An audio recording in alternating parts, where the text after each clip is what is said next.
Hi, everybody. Recruiting Animal here on July 23rd, 2025. This is Donna Terrell. Here we go. Okay. Richie Rich Rosen, who knows everything. Well, Rich posted, or his copywriter posted, that if you want to get hired, you have to make sure your candidate is well prepared for the interview. Yes or no? Do you agree with Rich? Yes. Okay. Tommy would not agree. Okay. But you agree and I agree. Okay. Yeah. And so Rich says those are the guys who get the job, the well-prepared candidates.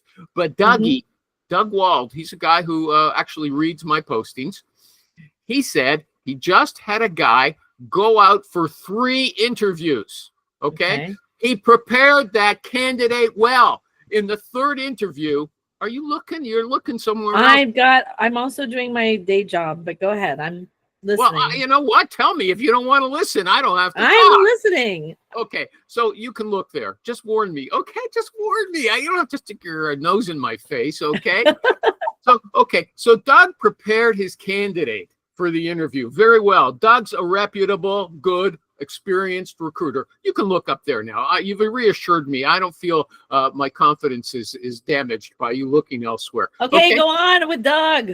What about Doug? The candidate. The candidate went out for 3 interviews. In the 3rd interview, he was talking to the president of the company. Okay, the president offered him the job. Now, the candidate was told from the start it's 5 days on site. When he got the offer, he said, I'd like to take the job, but I don't want to work on site. Okay, so you can prepare the candidate, but you never know what's going to happen. I know that a lot of people would say, oh, Doug didn't prepare his candidate properly. Yes, he did. Those same people would say, hey, we're in a special position as recruiters because our product can make decisions on its own. It's not a bar of soap. So you never know, but it goes back to the whole idea of the numbers game. And so you're going to prepare your candidates well. And normally the numbers will show that that's usually going to help you. Is it going to help you every time? No, because sometimes they go rogue and they do their own thing. But they go rogue. Yeah. Oh, but if you never prepare them, then your odds of them going rogue, exponentially increase. So. Okay. Yeah.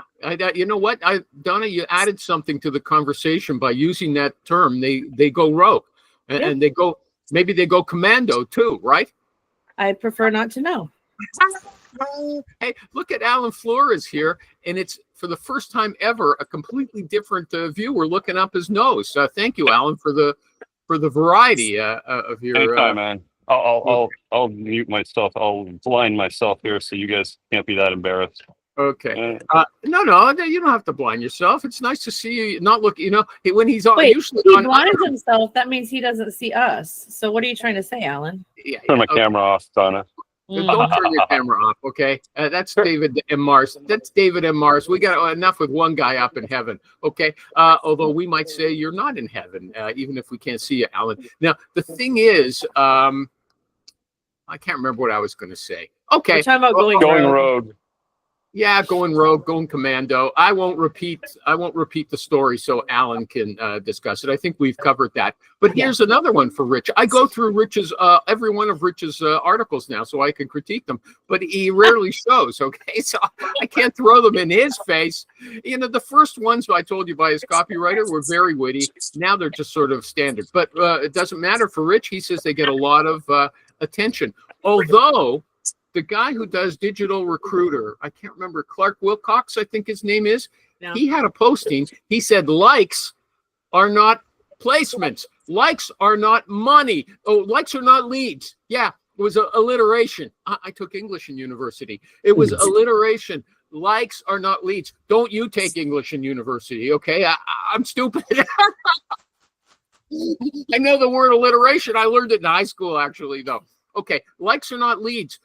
Anybody want to comment on that before I move on? Rich says he's getting lots of likes, and I think people send emails. What I think it's about, it's having your stuff gets in front of more people. So it's not that you care that they like that post, but you're front of mind. I mean, that's the whole thing about marketing is being front of mind. That's Yeah, it. okay, top of mind, you mean, okay? I do. I said front, but I Front of meant mind. top. What are you from, overseas? I took I'm afraid English to in say Canada. Atroka anymore, that I might get in trouble. But here's the thing, Yeah. Donna, okay? Yes. Rich keeps saying it's fantastic. The response he's getting is fantastic. People get in touch with him, but I'm not clear if it's job hunters getting in touch with him. Well, what he because said last time he said it was usually not like anybody that he needs he's to not connect getting with. orders from those. He's not getting orders, is Right. he? And I don't think not through the post directly, but that's the point I'm making is it's not really about that individual post and what it does, but it's about staying top of mind.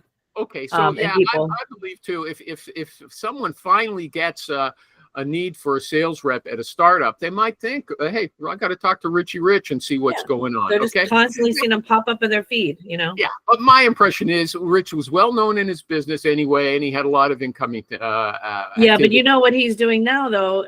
I mean, I want to speak out of turn, but he's building that kind of mentoring, coaching business, and so him being front of mind to recruiters who want help, I think is better. No. I think that's just a fun, or at least so. So I think that's a fun thing for him. Okay, It's fun, but it's lucrative. And No, if it he said come on. it's pretty cheap. His is pretty cheap. It's not really To expensive. him. Come on, Richie Rich, join us. He hasn't come, but Tommy will. I'll have him He can comment speak to on that. Okay. Yeah, Tommy's trying to build his own empire as a he's teacher. got a okay? good empire going. Okay. Tom, can you come into the picture? Here, I'm building the guy up as an empire He's got builder. extra And hair. in the last few weeks, his eyes are the only thing we can see. Shame on you, okay? Okay.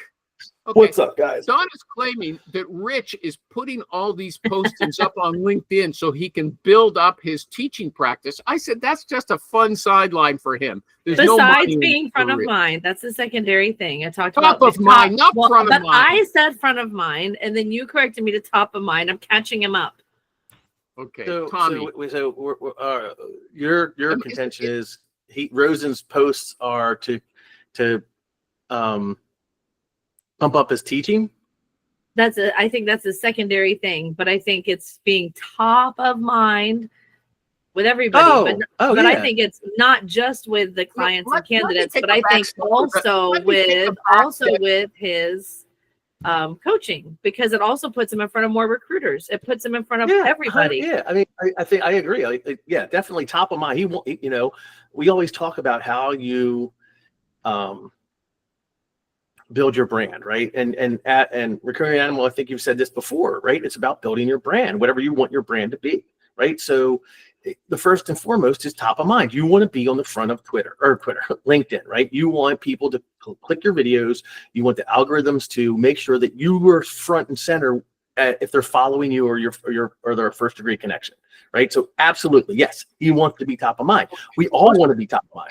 Okay, let me interrupt you. Okay, first I want to congratulate Donna. She's a real pro on this show. You see how she talks over me, the host? Okay, Sometimes it's necessary.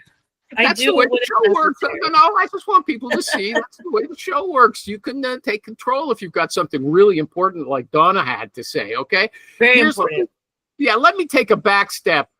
Rich, this started with me. There, Clark Wilcox, the digital recruiter, who's also just like you, putting tons of shorts up lately. Okay, that I'm the only one who likes, gives a like. Okay, Tom was bragging that he was getting 1,500 views on his shorts on YouTube, and I looked at the short that he was bragging about. There were 3 likes. Okay, What's his name again? Clark what? Clark Wilcox. Okay, he's Oh, the Digital recruiter, I think, is what he goes by. He had a posting with an interesting title: "Likes are not leads." Okay, and from what Richie Rich told us, he's got this guy putting up postings for him every day, and I wasn't under the impression that he's getting a lot of orders or business from that. He's getting lots of job hunters getting in touch with him. Do you think it's valuable, Tommy Pistachio Alashio? Because you were talking about, building brands, good. I think so too. Go ahead. I can say that I have gotten both good candidates for fees and clients reach out to me because of my post, but not at any significance, right? So it's not like every time. I've never seen them. They never come into my feed. Okay, I'll have to look them up. That's how Rich has started coming to me. I go to his name and I look them up. So how often do you post? I post at least twice a week. Oh, okay, I'll look it up. And you've had orders. You've had orders come in I've from had clients reach out to me because they saw and the one time. Okay, so this is not something one that time. happens every week. The one time that I can quote on thinking out of my brain is it was a funny post. It was something that got like 50,000 impressions or 100,000 impressions, and it was a about joke. your horse? Was it about your horse? And No, it was about the hurricane blackberries? straps. It was a hurricane straps for a house that the guy had like strapped his house down during one of the hurricanes in Florida. And it went viral. I almost maybe viral, but it like I got tons and tons of likes and people reshared it and whatnot. And I got a client called me, hey, I saw that great post. That was hilarious. By the way, we need a sales rep. Right? Like, so maybe he would have called me anyway, but being top of mind is reminding them that you're there. So if they have an opening, they may, oh, Tom, fuck, I forgot about him. Call him. Right? Okay. Somebody No, you no, have to I talk gotta to. ask a question. Take a breath, will you? Okay. First of all, it wasn't about business. Is that right? Yes or no? That great Correct. It post- wasn't about business. Correct. Okay. That's very Doesn't interesting. matter.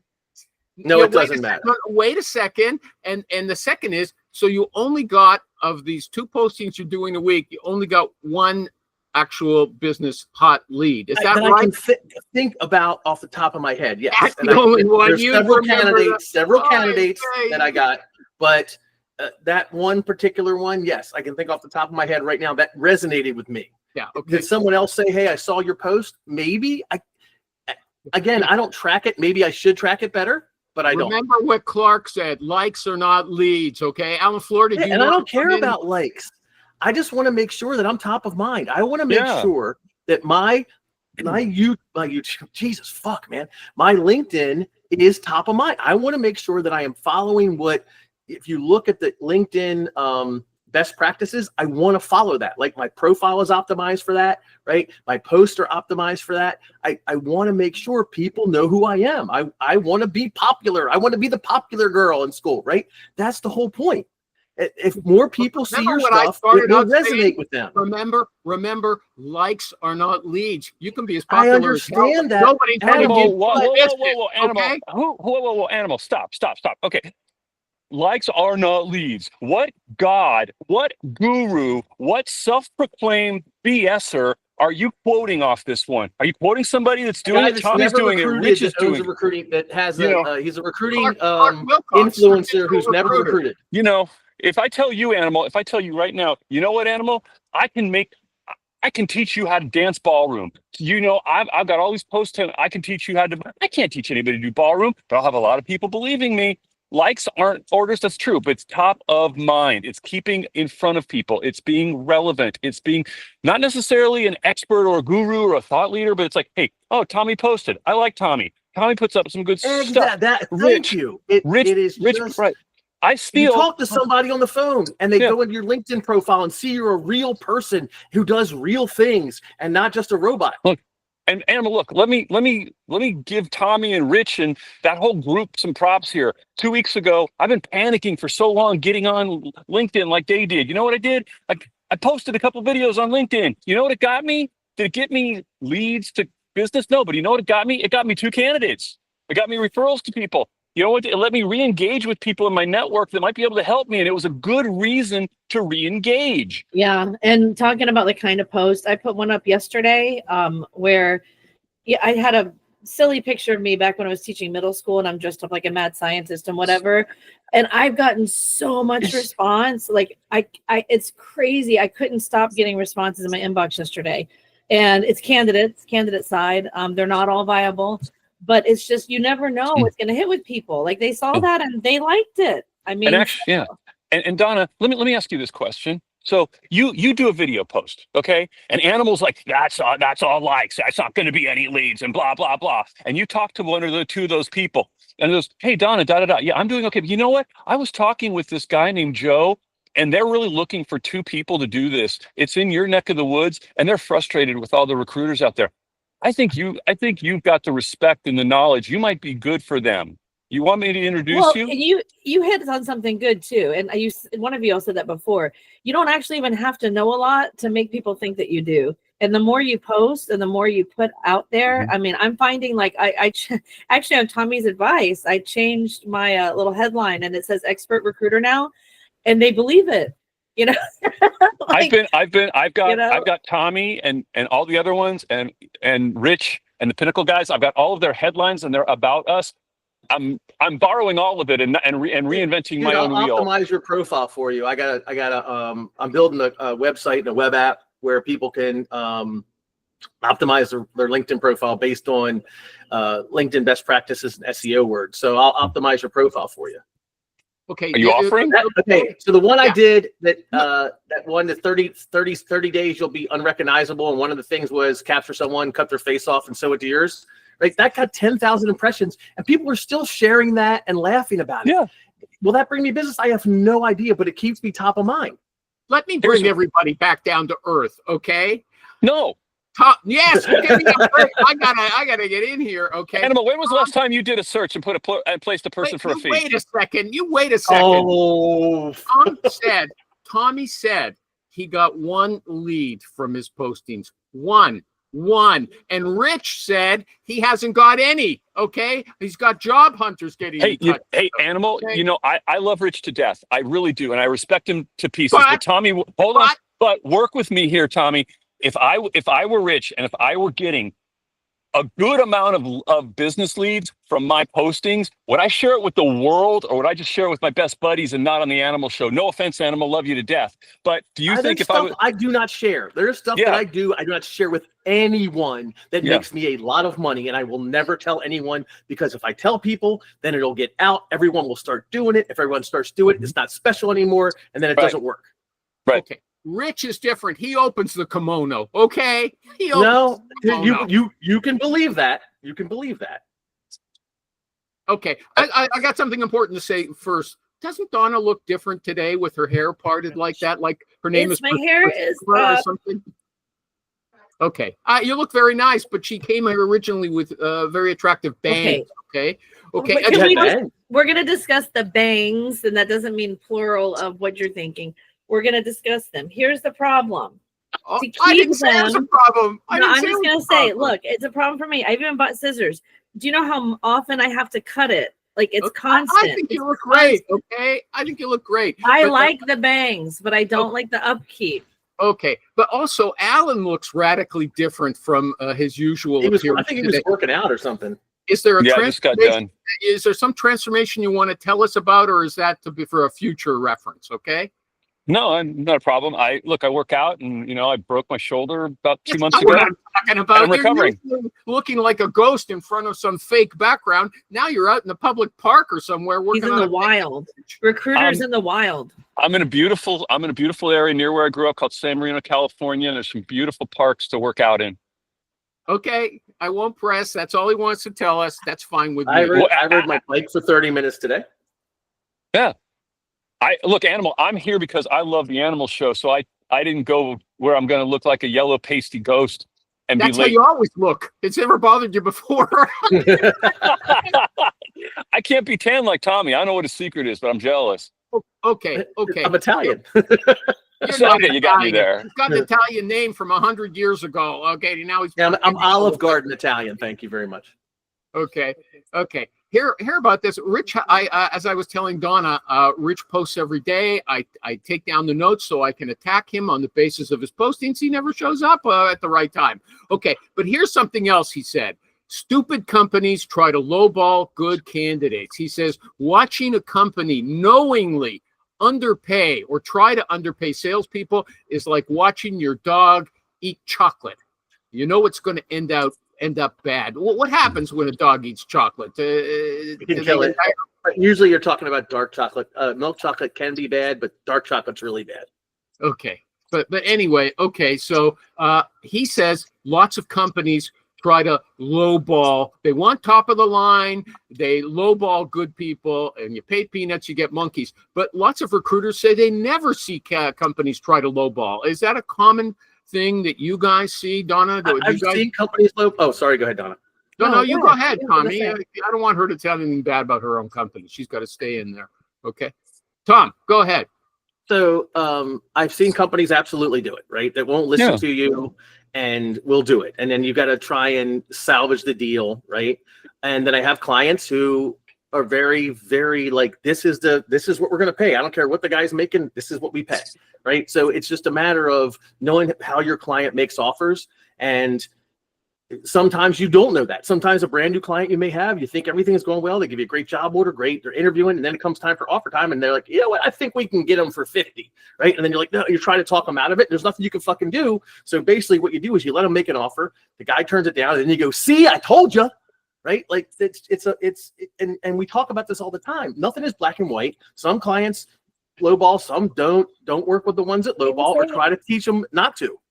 Okay. You're the guy who, somebody else want to say something? You're the guy who brags all the time that you will never present an offer that you think the candidate is Except go back and look at clients when change my their client's an minds. idiot, and I will let them do it so I can say so. That's one of the things I say, except for, right? There's exceptions to all my rules, and I will absolutely do that. If a client won't listen to me, I'll go ahead, fine, make the offer. And then when the guy turns it down, I go, see, I told you. We tell them what we give them our best advice, and they sit there and they're like, "Oh yeah, but we're fill in the blank, company X. We're so and so. We know better." Tommy, I know what these people make. Great, you've been living at your company for 5, 7, 10 years.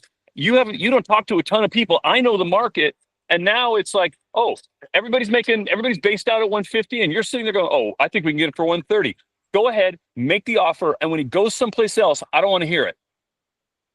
Okay. Yeah, and the thing is, well, you go ahead, Tom. I would say the idea is, look, we're trying to be consultants to our clients, right? And if they're not going to take your advice, right, there's two things you can do: walk away or see, I told you so, and try to bring them back to reality.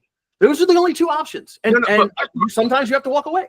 Here's my contention. If you say, I told you so, it just doesn't register with them. They blame you for the offer going wrong, for the bringing in the wrong candidate, even though they screwed it up. The recruiter's it is our job to get the candidate to accept the offer, right? That is part of our job, right? A part of our job. A lousy offer, you're going to ruin your reputation. I understand. Let me finish. But if it's not a good offer, you have to tell the client that and if the client wants to blame you, this goes back to the walking away. Sometimes you just have to walk away. End of story.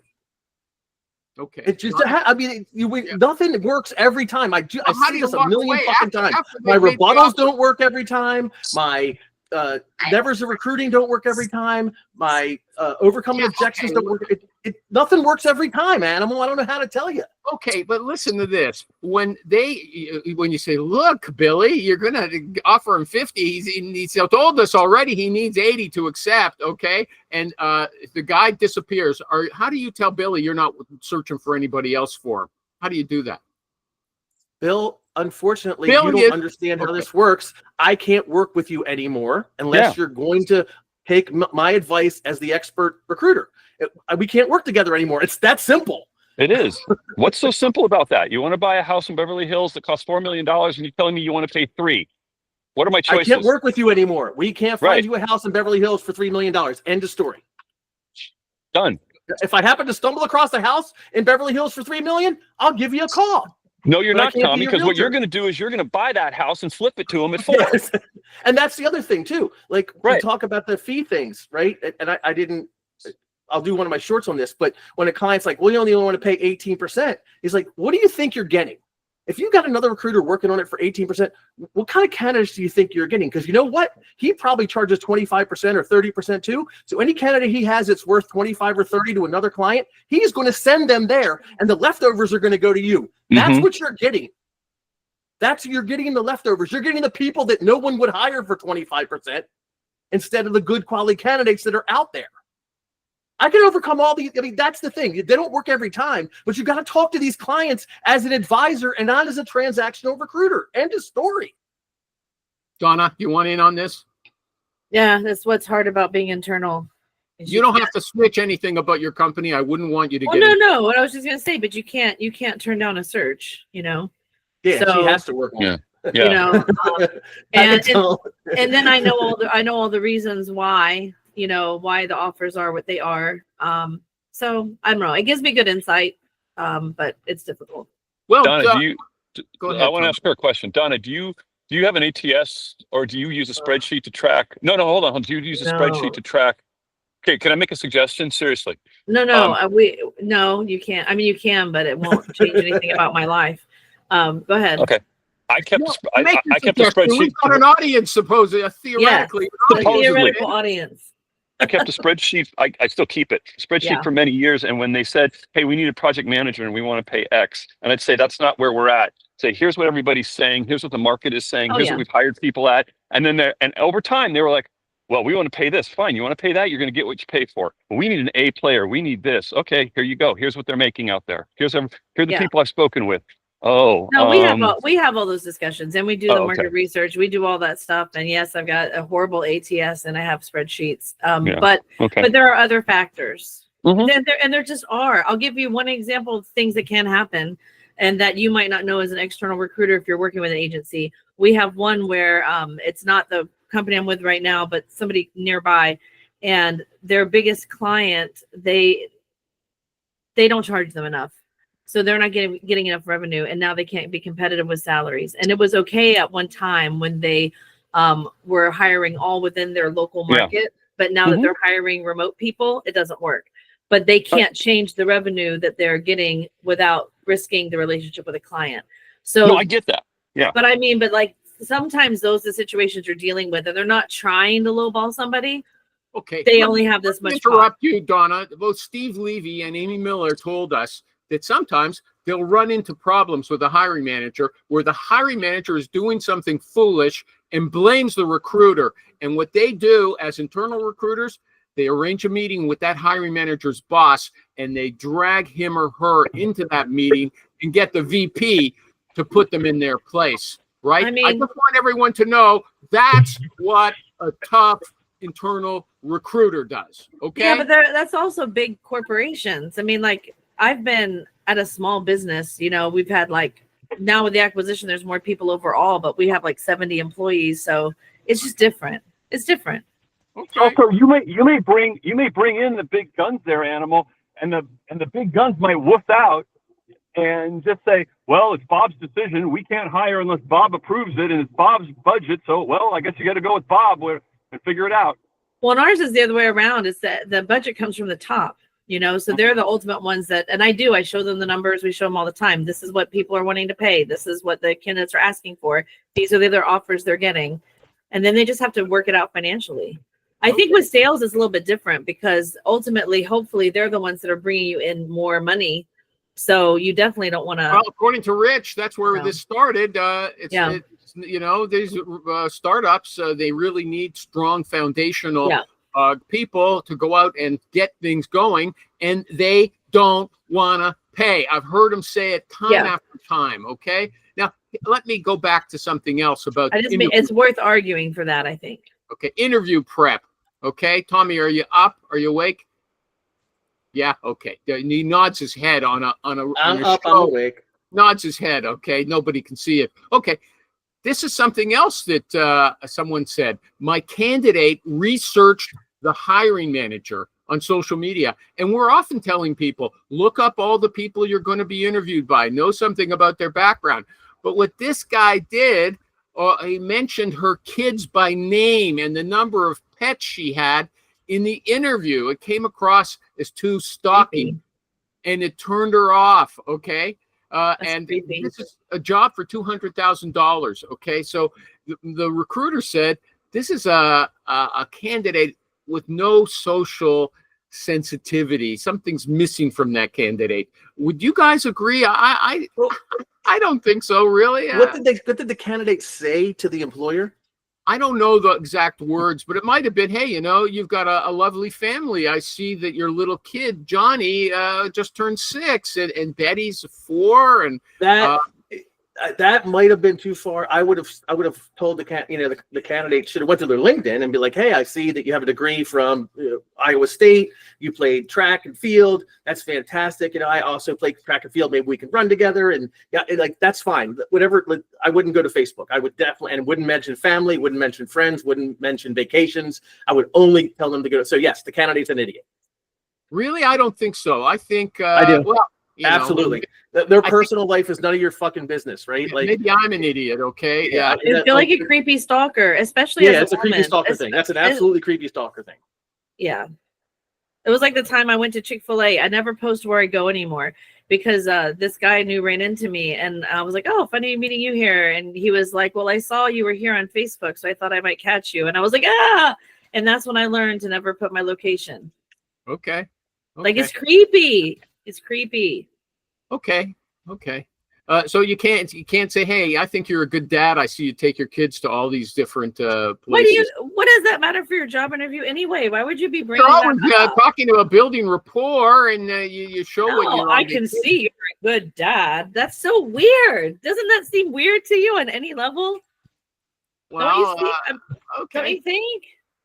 Okay. I saw you used to have bangs. What happened to those? What's wrong with that? Okay, look, something's wrong with me. Okay. If you said that in a job interview, like if I were interviewing you and you were like that, I would be like, "Oh, I don't mind in our, report. That's Don, fine." I was watching an old Recruiting Animal show before the interview, and I saw you have bangs, and he made a fuss about it. I thought they looked No, really Okay, good. so that's a little different. I was watching videos of Mhm. recruiting, and I saw one of them. You happen to be on, Donna, and I noticed you used to have bangs. But I love to hit your hair now. That's okay. When you Nobody go did on their it. Facebook, Donna and doesn't stalk. think so. I think it's still a little weird. Like I think it would still. It's still a little weird for Okay, an interview. even if it was what's the word I'm looking for? Organic, right? I'm watching videos and it's organic. But I mean, like, if we were just all out and about somewhere and someone said that, I don't know. But like at an interview, why would that even be a point of discussion? That doesn't build rapport that you have opinions about my hair Okay, or me as a mother or. Okay, that's a good point. let's ask Alan Fleur. Okay, he's an opinionated man. Can you hear me, Alan, in the car? Yeah, what's the question? Okay. The candidate, we always tell the candidates, look up the background of the people who are going to interview you so you can build rapport with them and you have an idea what their interests are. Okay. Hold So on. this is a true story. The candidate goes out to the interview and at the interview mentions, I saw pictures of you with your kids and mentions their names, and the candidate and the hiring manager feels, and the pets mentions the pets. The hiring manager feels like it was too stocky. That's Do you exactly think what that- I was thinking. There's a level that was a little stocky. Yeah. Okay, you don't think it's building rapport? No. Here's what building rapport is. So Tommy and Donna are interviewing me. Tommy and Donna both went to Yale. I went to Harvard. So I'm interviewing with them, and during some point during the conversation, I blah blah blah. Oh yeah, you know what? It's kind of like when Yale is playing Harvard in football. Hopefully Harvard wins once every 3 years, and they go, "Oh well, we're from Yale. We like winning 2 out of 3 years." Ha ha ha. That's Get your hands on the wheel, okay? Keep your hands on the wheel when you're on this show. Okay, that's fine. And I'll give you a true story with somebody we all know. I'm not going to mention names. He called me up. He had a final interview. We went through the final 3 interviewers, and I went and checked the last interview. The last interviewer was a lady, and he goes, can't get a beat on this. And I said, okay. So I said, look, here's my perception. She's been with the same person for a couple of years. It looks like they just got married.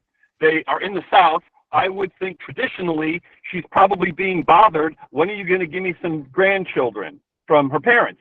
And he had one kid his wife was expecting. During the interview on Zoom, he had his kid come in and he goes, "Oh, I'm really sorry. Take it. Oh, my parents, we're having a, I'm sorry. My kid, my wife's pregnant.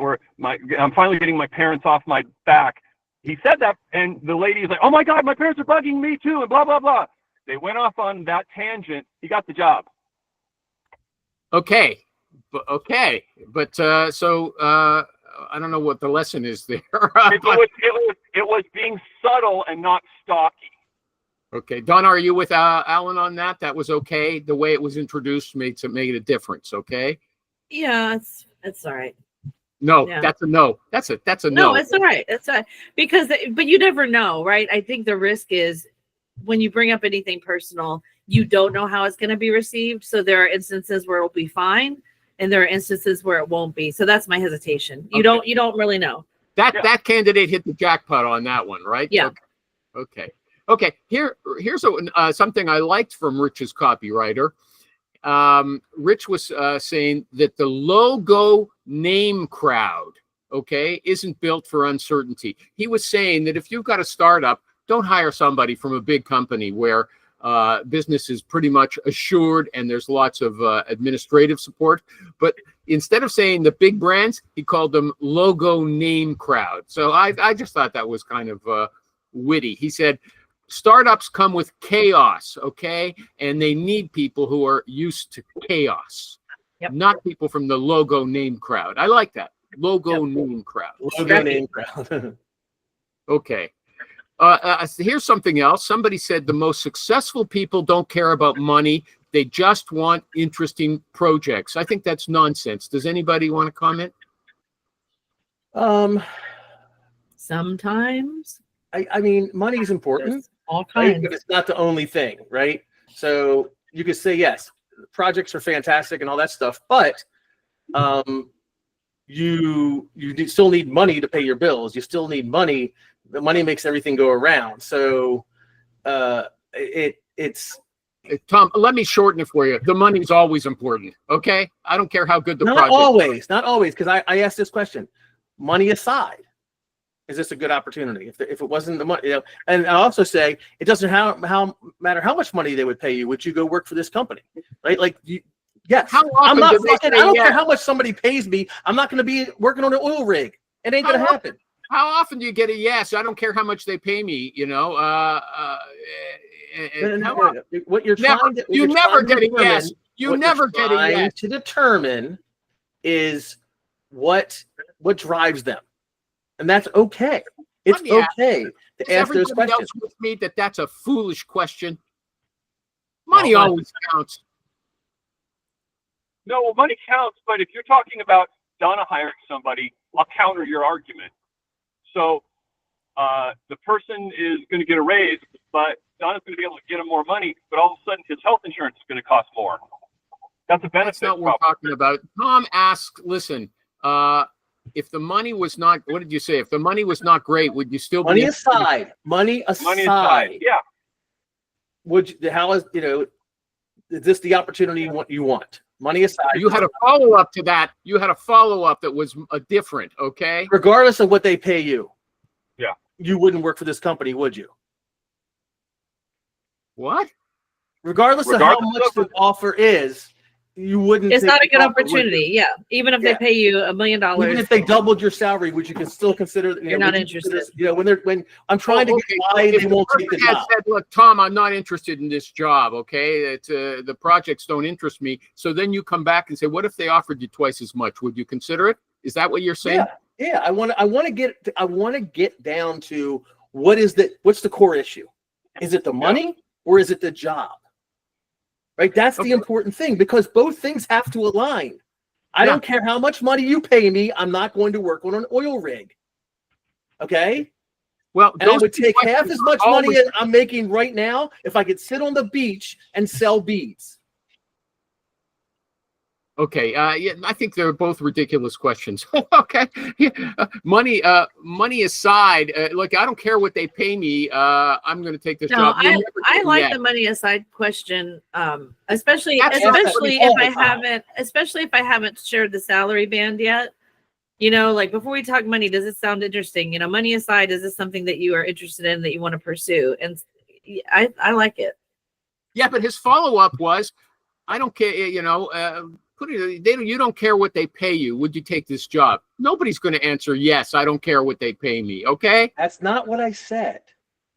I Okay. said money aside. Yeah. And the other one was, no matter if they doubled your salary, fine. I was like, double your salary. You're not taking this job, are you? Okay. You're trying to get to the core, Animal. That's what I'm trying to explain to you. Maybe I'm saying this wrong. Right. You're trying to get to the core of why the person wants the job. And on the flip side, why the person doesn't want the job, right? Those are the two things. I ask this question all the time. Tell me why this job is better than the one you have now, and money cannot be a reason. Okay. Okay. You know, here's one that I should have started with. It's like of my favorite. I think it's irrelevant, but it's kind of my favorite issue, sort of. You know, Steven Pinker, the famous Harvard professor, psychologist. Maybe you guys don't. Okay. He said, want to chill. The question, if you say to somebody, do you want to chill? that's another way of saying, it's a non-direct way of saying, do you want to come over for sex? Okay. That's Netflix and chill. Netflix, add Netflix. Netflix and chill. Netflix and chill means come on over and let's have sex. I think that's And Chill does not mean have sex. no, I think you're Otherwise, right. I'm going to jail. Okay. I think you're right. Okay. So, is there that's a non-invasive way to ask for something? Do recruiters have a way to do that? To say like, just would you like to have a chat with me for 5 minutes? Does that mean I'd like to place you in a job without saying so? Is there a way that recruiters could be subtle and non-threatening in their? Are you open for a chat? Are you open? Yeah, for I a would say you're confidential open for a conversation? Are discussion. you open for a chat? Absolutely. Okay, it's not. Would you like sex? I mean, I've never asked that. You're misconstruing that the Netflix and chill has been around for a long time. I That's never heard of something it. that the kids use, right? That's something the kids say. Like, hey, let's. And now they would just chill, say and that's hang not out. You watching want to Netflix. hang out? Yeah. Okay. We're just gonna hang out a while. I'll tell you Okay. what's hanging out. Okay. Okay. Okay. Final question. Somebody said, this is a recruiter talking. The rule is, this is for communication, call for persuasion, text for movement, email for content. You want me to repeat it? Or do you Yes, I want you to understand? repeat it. Okay. This is the rule for media, using media for recruiter. Call if you want to persuade somebody, okay? Text them if you want them to do something, to go into action, and email them if you want to supply content for them to review. Yeah, I think that's a good. Yeah, because you'd have to email and display content. You can't call them and give them content, right? You can text You them. can, but it's hard You can to. text PDFs. It's hard, yeah, and you could text PDFs. It's hard to give too much content. Like, hey, go check out Nucor. Fine, right? But if you wanted to tell them all the wonderful things about Nucor and their stock and you want to email it to them, right? You don't want to talk to them because I talk too fast. They're not going to remember it. So yeah, I think those are three fine pillars. Nothing wrong with those. Geez, I had a name for it. It's a rule of the road, but a formula. It's a formula for a communication formula. Yeah, I think it's good. Yeah. You want someone to do something quick text message, because I don't always see my emails, but I see my text. So, hey, Tom, call me immediately. Text message, right? Hey, Tom, call Steve at XYZ Corporation. Text me that, right? I got to talk to Tom. I got to convince him to take this offer. I got to convince Tom to do X, Y, and Z. I'm going to give him a call, because then I can quell his concerns. I can overcome his objections. I can help him make a decision. So yeah, those are all That's fantastic. persuasion. Okay, so let me ask, if the persuasion, you want to be on the phone with someone so you can counter their objections or add more information at the moment when it's relevant. Does that mean, is that against email recruiting? Okay, does that mean calling people? It's my single biggest issue with campaigns. I cannot overcome an objection on a campaign. If someone says, I'm happy where I'm at, when they read my email, they just hit fucking delete. But when I call them on the phone and they say, I'm happy where I'm at, I can say, I didn't call you because I thought you weren't happy. I called you because I have an opportunity that's better than the one you have, blah, blah, blah, right? And same on the business development side. We don't have any openings. Delete. I didn't call you because I thought you had an opening. If you had an opening, you called me. I called you because I have a candidate. If you called me tomorrow and said, find me this guy, it maybe take me 6 months, and I got him today, it doesn't cost you anything to interview him, why wouldn't you want to talk to him? Right? Like, that's it. You can't overcome an objection on email.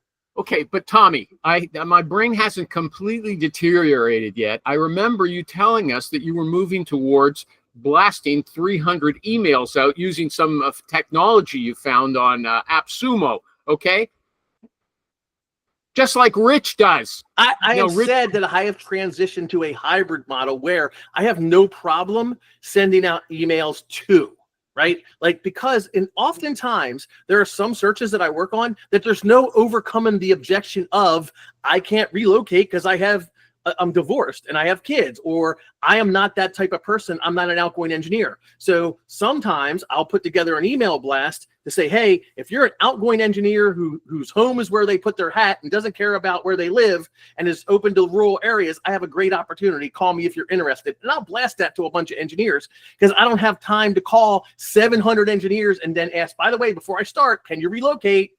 Right? I don't want to do that. So there are times you can use email campaigns, but if it's your only source, you're not getting the good recruited candidates. The good recruited candidates, the ones our clients love to pay us money for, are the ones you get on the phone where you can overcome the objections of, I'm happy where I'm at. Okay, I'll just add that Rich does say he's got a graded messaging. He calls the Wrinkles people, beat on this the fucking best, show. he calls the people who are the best candidates, and the other ones in the mass of email, he doesn't call everybody. They're just in case kind of backup. Yeah, I mean, like I have the same almost identical type. Rich and I talk about this a lot. Very similar to what we do. And I got in an argument with a LinkedIn rep many years ago when they were like, "Hey, well, what we can do is we can narrow it down, and then you can message the top 10 candidates." I'm like, "Do you know anything about recruiting?" He goes, "What do you mean?" I go, "I'm not messaging the top 10. If I have 10 rock star candidates, those are the ones I'm calling.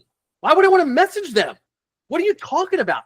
You want to tell me you have a way to get 300 candidates, and out of that 300, there's a 10 that are awesome and 290 that are good? I'll message the 290, but I'm calling the 10, man. You don't know anything about recruiting." And on that happy note, True. I think it was a great show with the great Donna Terrell, Tommy Pistachio, very passionate about his last conversation there, and Alan Floor, who's got a secret, okay? But we're not telling you I about sent you an email, Alan. Okay, I got thanks it. everybody. I'll take a look at it. I really enjoyed that show. It was terrific.